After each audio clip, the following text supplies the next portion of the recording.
more cultured than alive. Being cultured and being alive are two different dimensions, but one dimension. The basic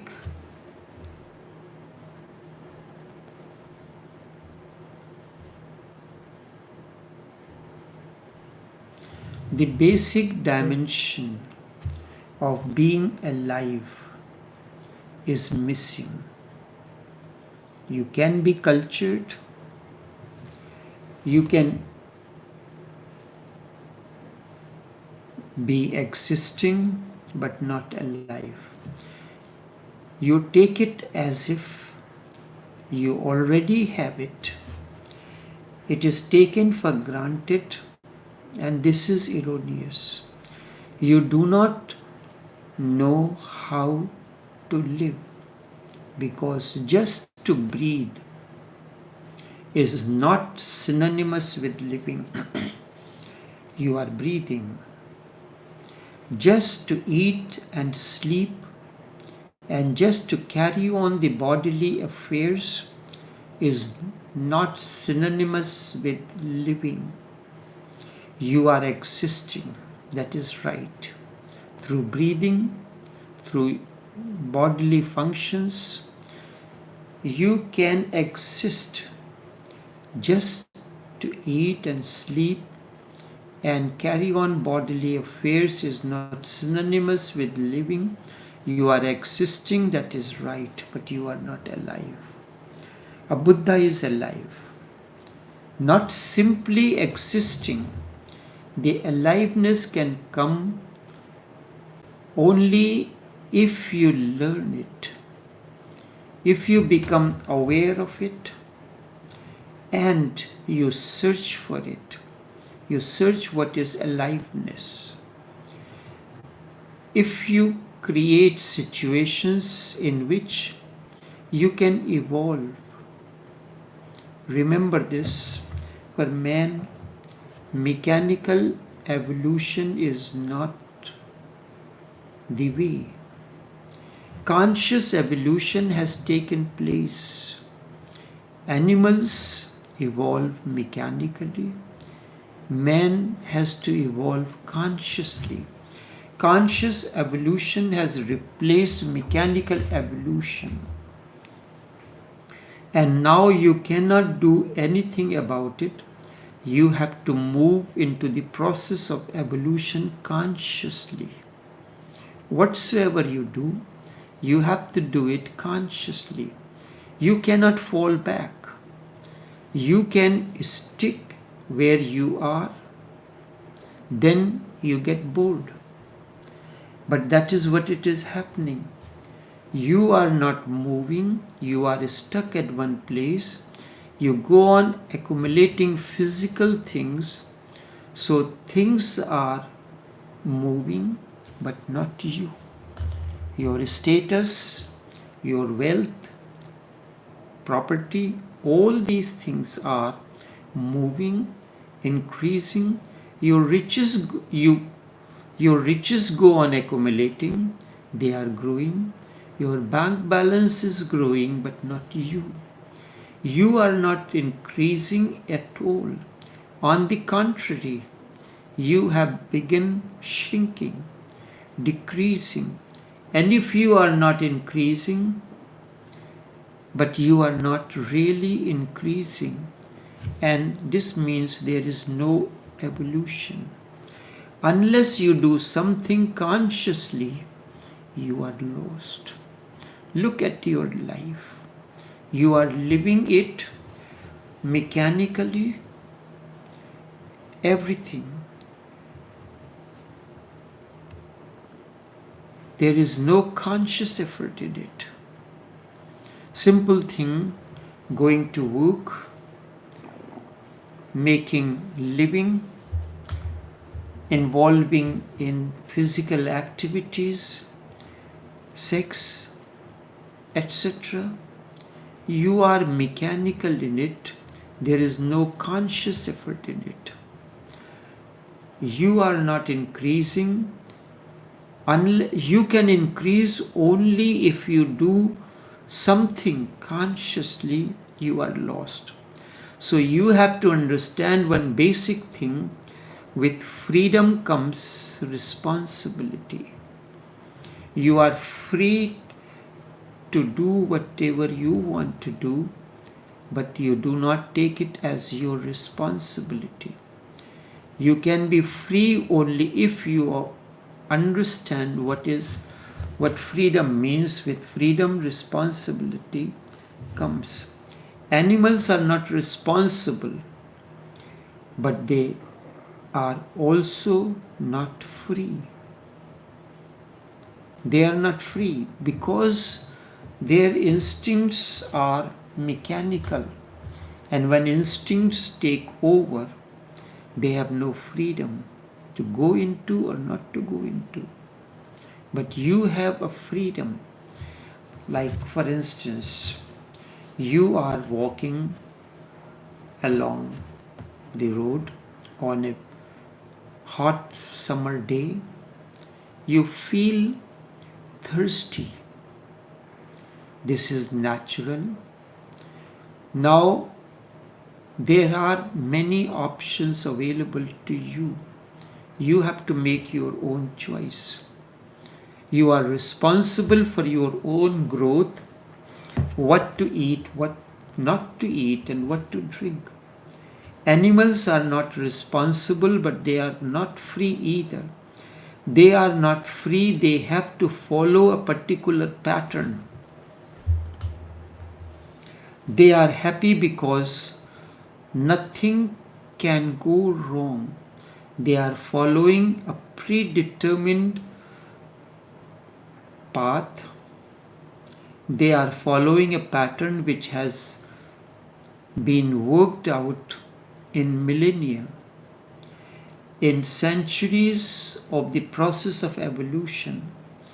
It has worked out and found correct. They are following that. There is no possibility of going wrong. There is every possibility for you to go wrong because there is no plan for you. You do not have a blueprint in front of you. There is no map. There is no pattern. Your life ahead is not charted. As you walk, you make your path. You are free, but then a great responsibility falls on you with freedom. With freedom, a great responsibility comes, and that responsibility is to choose rightly, to work rightly, and to create your future through your effort, through your choice as you walk. Really, the human beings have to create himself through his own effort. Buddha followed a path consciously, and through that he created a path, and that is the path of Buddhahood. What existentialists in the West say is true. They say man is born without an essence, or you can say without a soul. Sartre, Marcel, and Heidegger, they all say man is born without an essence. He is born as an existence, and through his own effort he creates his essence, his soul. He is born only as a possibility, and then through his own efforts he creates his own soul. He is born only as a form, and then through his own conscious efforts he creates the substance.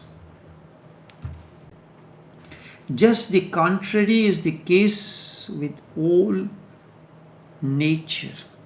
Every animal, every plant is born with an essence, with a soul, with a program, with a fixed destiny. Man is born as an opening with no fixed destiny. You can enter into any field. You can be a medical doctor, you can be a scientist, you can be a philosopher, a musician, a poet. All options are open. Only there is a potentiality in you. In whichever direction you explore your potentiality, you attain to that.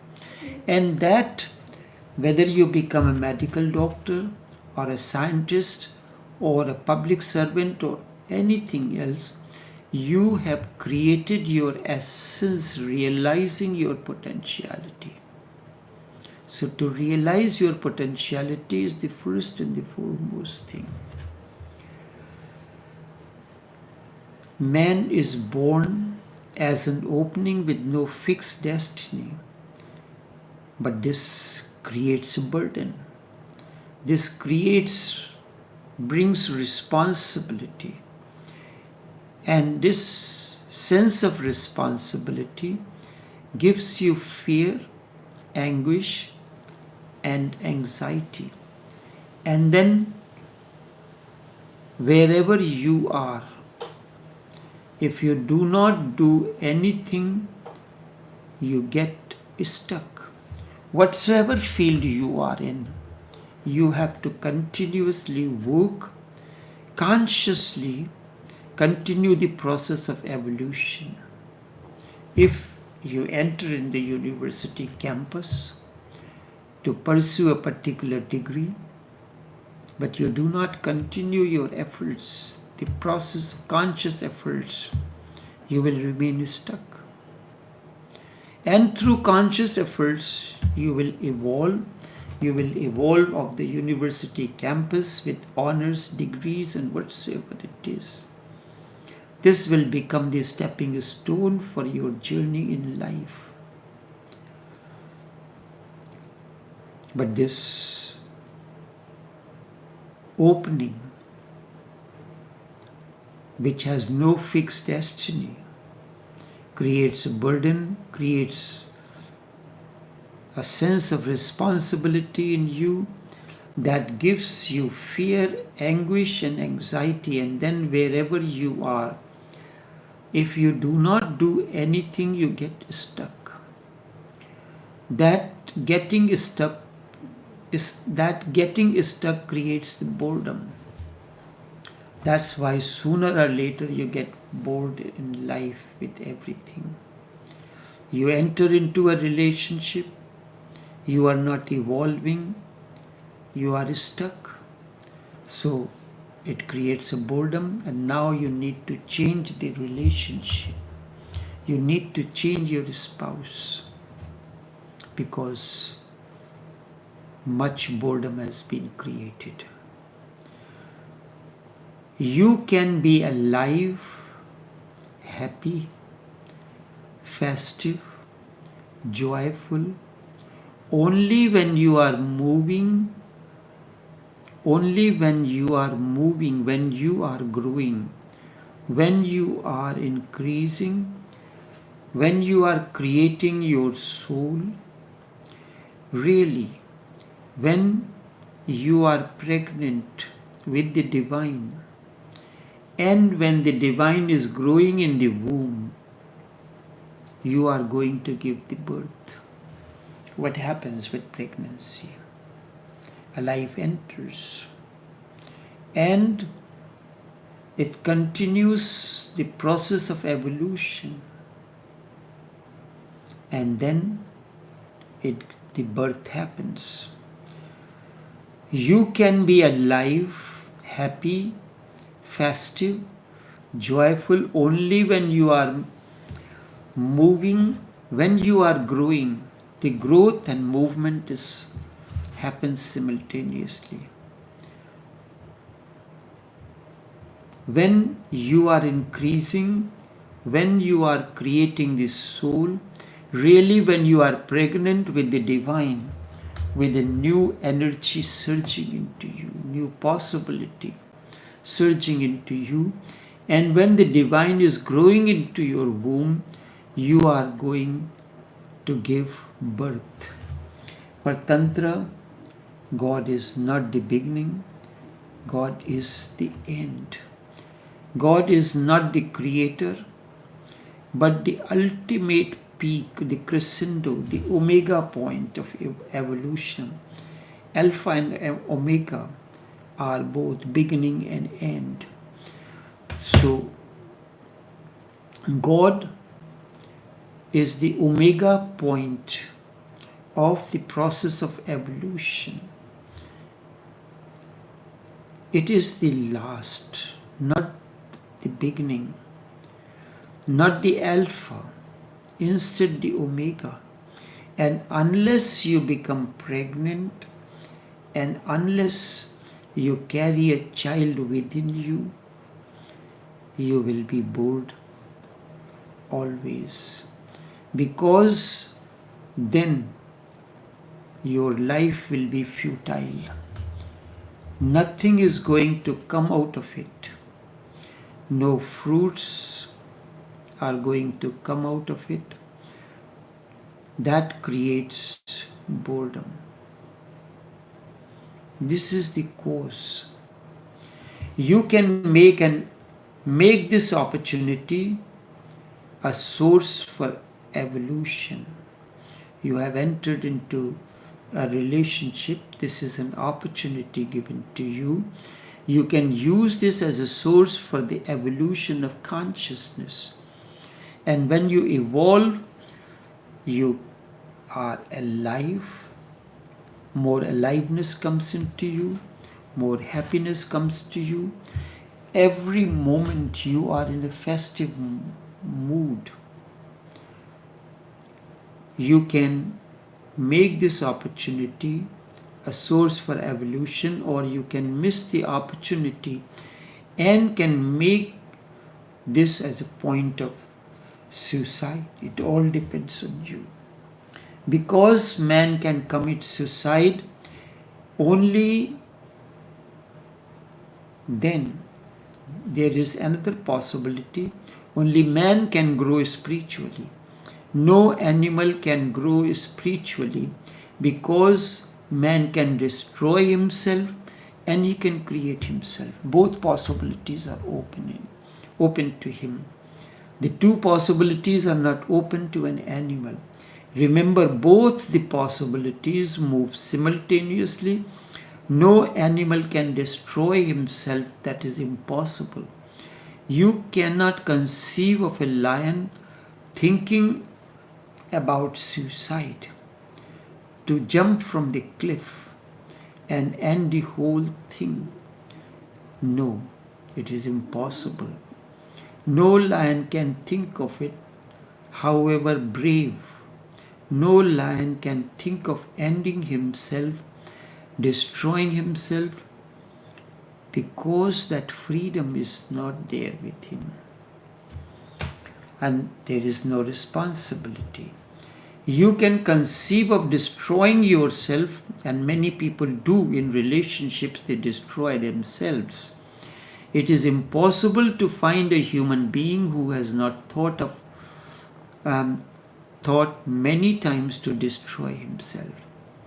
And if you can find a human being who has not thought of committing suicide, then either he is an animal or a god.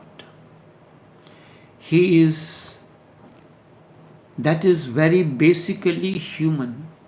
The possibility to destroy is a human possibility. But that also opens another door. Simultaneously, both doors are open. You can create also. You can create yourself and you can destroy yourself. The doors are open. You can enter or you decide not to enter. No animal can create himself.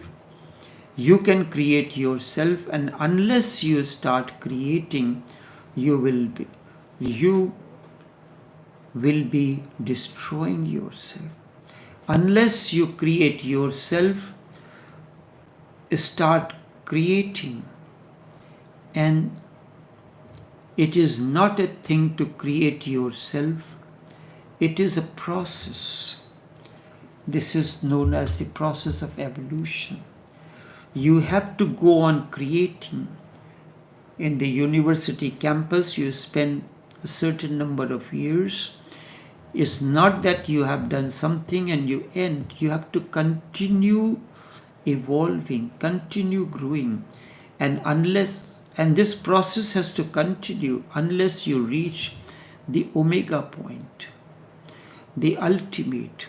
You have entered the university. Your objective is to obtain a master's degree. You have to continue. Omega point for you in life is obtaining the master's degree. Then you enter into another field, and there also your process of evolution continues. And it is not a thing to create yourself, it is a process. You have to go on creating, and continue this process of creating unless you reach the ultimate. You have to go on creating. Unless the God is born within you, you have to go on creating. The very purpose of entering into a relationship is not the mere fun. What is the omega point of a relationship? The sex relationship, so far. So, for that matter, let us take into what is the omega point in you. You have to create yourself. You have to discover your essence. You have to attain to what it is there. The sex is the seed. Your body is the soil. It connects to the cosmic source, accumulates nourishment through food and many other things, and through that it fertilizes, it energizes your body, and then the seed begins to continue its process of evolution, and it reaches to the ultimate point, the omega point, which is the blossoming. Your life has become a flower, it has blossomed, and then ultimately it becomes light beyond. Light beyond. What is a flower? Flower is a blossoming beyond the seed. So your flowering is the light, is transcendence beyond the seed, that is sex. Sex is the seed, but it does not need to remain the seed always. And it is said the seed has to be planted in a particular way. It has a peak, and it has like the pointed and the rounds are underneath. What does the peak does? Peak has the potentiality to sprout, and the rounded base provides the roots. It is said for certain seeds, like when you sometimes you find a cucumber is bitter. Why? Because in the process of evolution, the seed got upside down and it did not grow. Although the soil was all around, but the peak went below and the bottom became upward. So growth became upside down. So what has happened to you in your life? Your process of growth has become upside down. That has created boredom, that has created the misery, that has created so many things, and you are fed up of that. You have to understand this. How to continue this process of evolution. You can create yourself, and remember, unless God is born within you, you have to continue this process. God is the omega point of the process of evolution, the light. In the form of light, Govind, the word is used for Krishna. Go means light, that which is light. If you are not creating, you will be bored. Uncreative life is boredom. All these techniques are whatsoever it is, all these talks are like techniques. They are to help you to create yourself, to be reborn, to become pregnant. Now, enough for today, and we will continue in the next sessions the certain techniques which will help you to continue this process of evolution, a conscious evolution. Enough for now.